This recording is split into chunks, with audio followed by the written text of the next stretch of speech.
let's speak to Head of Policy at Reform UK, Zia Yusuf, who joins me now.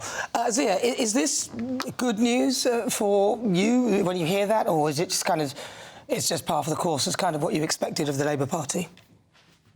Well, Keir Starmer's Chief of Staff resigning is indeed big news. It is big news. And remember, it was the left-wing press for the last few days who had been claiming that Keir Starmer was, quote, searching his conscience. You know, this is apparently a very decent man searching his conscience. So no doubt after a great deal of soul-searching this weekend, Keir Starmer has honourably decided to throw his Chief of Staff under the bus. And I want to draw your attention to something in Morgan McSweeney's statement, in his resignation statement. He explicitly said he was not in charge of the vetting process for Peter Mandelson. He said he was not in charge of the vetting process.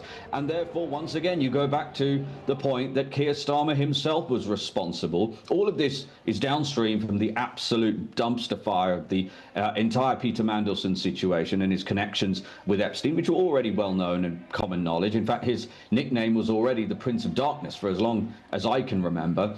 And Keir Starmer chose to appoint him anyway, clearly chose to override the recommendations and concerns of our security services. And the fact that Keir Starmer continues to basically now, in my view, squat at number 10 Downing Street. I mean, he clearly has no mandate. I mean, the latest polls that have come out put Labour anywhere between 16 and 18% nationally, and yet he's got a walloping majority in the House of Commons. I think this is completely unsustainable. One of the other important things about Morgan McSweeney departing is that he was a protege of Peter Mandelson, right? He learnt all of Mandelson's tricks and trades in terms of the dark arts of politics. He was the person protecting Keir Starmer. And the proof of that is that the parliamentary party of Labour have been baying and baying and baying for the head of Morgan McSweeney. I mean, we've talked about this almost every week now, haven't we, for months? And they finally got him. They've got their first man. Keir Starmer is now extremely isolated at number 10 Downing Street. He's lost the confidence of his own MPs.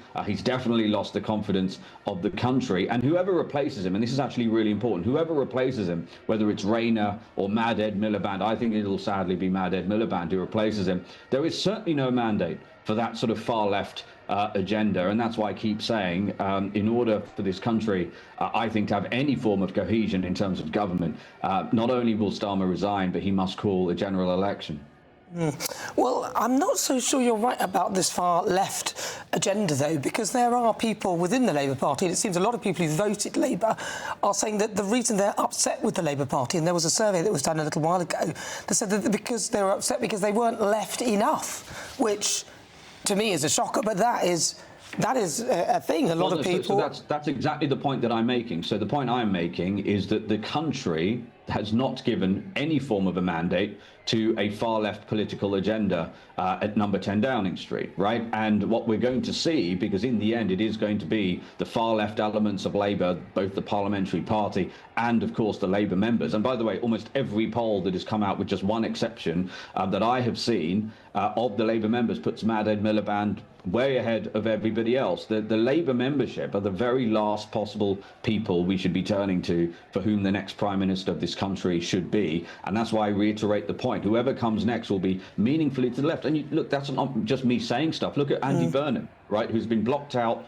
by the party machinery at the behest of Keir Starmer, who literally turned up to the NEC meeting himself on Zoom to make sure that he could vote against Burnham being able to stand. Otherwise, he'd be even under even more pressure. Burnham is the person who said, why do we need to care about what bond markets think? And then what happened? Zach Polanski of the Green Party came up right behind him and said, yeah, absolutely. Why should we care about the markets that actually lend money to a country that sadly is £3 trillion in debt in order that we can keep our lights on? And in fact, bond markets are moving. UK gilts actually moved after Burnham was blocked out by the party machinery. So this is a really perilous time for the country. You asked me at the start, you know, are we pleased about that? I'm not pleased about it. Reform are not pleased about it because we're patriots. And what is also really clear now is Keir Starmer has speed run himself to exactly where the last four Tory prime ministers were, i.e. all of his cognitive capacity and time and energy are going to be spent trying to save his own bacon all day, every day. All of his cabinet ministers are not going to be busy trying to help the country. They're going to be busy plotting to replace him and lobbying and jockeying for even more senior cabinet positions. So once again, it's the biggest losers in all of this now are the British people who haven't had a loyal and competent government with any stability in about well over a decade now. Well, Nigel said that Morgan McSweeney will be sacked and then Keir Starmer will soon be next. How long do you think he's got?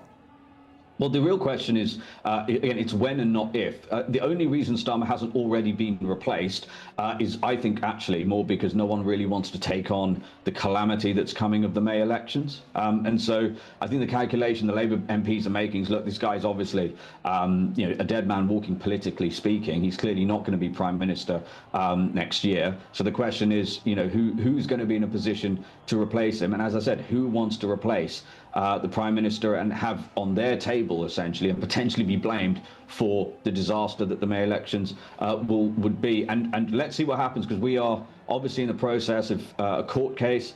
We launched a judicial review as Reform and Nigel's instructed lawyers to try and ensure that millions of people are not prevented from being able to vote for the second year running, completely unprecedented in this country without primary legislation. So, I think what's clear now is Starmer, it's a matter of time before Starmer goes. Betting markets are clearly pricing that as well. The question is who replaces him. What's for sure is it'll be someone meaningfully to the left of Keir Starmer. There will be no mandate for that. As Angela Rayner herself said when the Tories were changing leader every few months and changing Prime Minister every few months, there is no mandate for this from the country, and they must do the honourable thing and call a general. Well, if they did do that, would Reform UK be ready? Yeah, we would be. We've defied everyone's expectations every time we've had to fight elections. We've assembled a formidable campaign and election-winning machine. I would argue faster than any political party has been able to assemble one in the history of this country. We're very proud of that.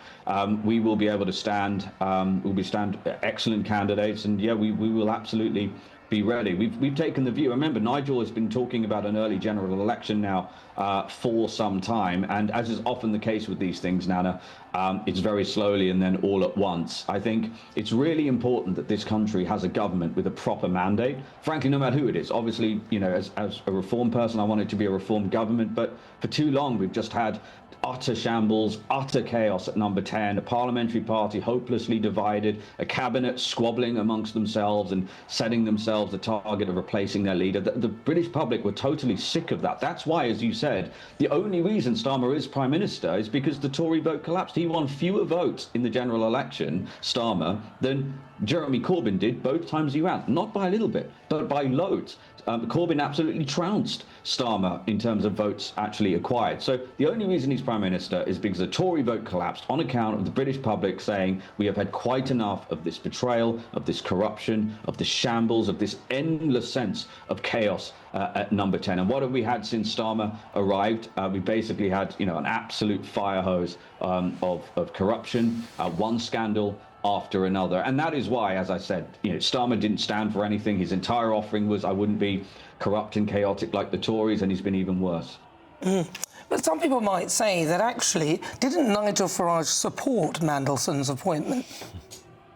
Nigel Farage did not have access to the vetting of our security services, and neither did he actually appoint him. So again, the notion that people are going to somehow try and turn this into a vehicle to attack Reform UK is ridiculous. Nigel Farage should quite rightly be held accountable for appointments that he makes if he's the Prime Minister.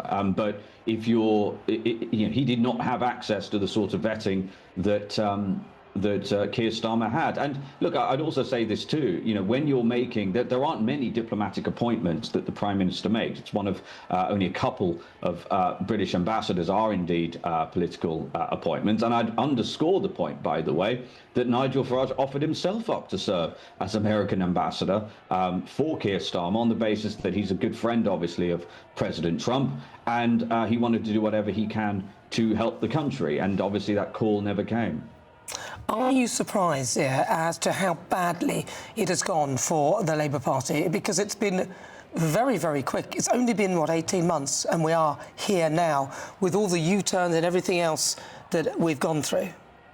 No, I'm not at all, because once again, let's look back at Keir Starmer becoming Prime Minister. The only reason he won is because the Tory vote absolutely cratered because the country had had enough of their corruption and betrayal. And therefore, Starmer had this Ming Vase strategy in terms of his general election strategy. He basically didn't have a real platform. Nobody really knows. To this day, no one knows what Starmer stands for other than some abstract sense that he's going to abide by international laws, to the detriment, obviously, of our own country and our own borders. And then what have we seen? You know, not only have we seen scandal after scandal, whether it was Caulfield being given a job, one of his donors in the Treasury, without telling them he was a donor, or Lord Ali giving him, you know, designer glasses and him not declaring it. But we've also seen him, of course, find the time to cancel elections for millions of people in this country twice. We've seen him drive a farmer to suicide and show absolutely no remorse when he was interrogated about it in a committee. We've seen him withdraw the right to jury trials. We've seen him go after, obviously, pensioners with the winter fuel allowance, and every single thing I just mentioned that has been a catastrophically unpopular policy was not in his manifesto. By the way, digital ID, I mean, I could go on and we could be here for hours. None of those things were in his manifesto. He had absolutely no mandate to do them whatsoever. So it's not a surprise. And that's why he is already the most unpopular prime minister since records began, because that's some going to have achieved that in such a short period of time. And just to say that it's very tragic that the farmer committed suicide. We don't have full evidence that he didn't do it fully because of Keir Starmer, but I do hear your point that I do understand many of those farmers were upset about the policies. Thank you very much, Zia Yusuf. He's the head of policy at Reform UK. Well, if you just tuned in 36 minutes after 3 o'clock, my goodness, what a day. Seriously, in fact, what a week, what a year. Nigel Farage, Reform UK leader, has now posted, as predicted, McSweeney has gone. Labour are just continuing the chaos that we saw under the Tories. My money says that Starmer won't be far behind him after Labour's disaster in the elections this coming May. Liberal Democrat Deputy Leader Daisy Cooper MP also said the Prime Minister can change his advisers all he likes, but the buck stops with him. We need to see an end to this political soap opera with answers for the British public and, most importantly, justice for the victims and survivors of Epstein and his network.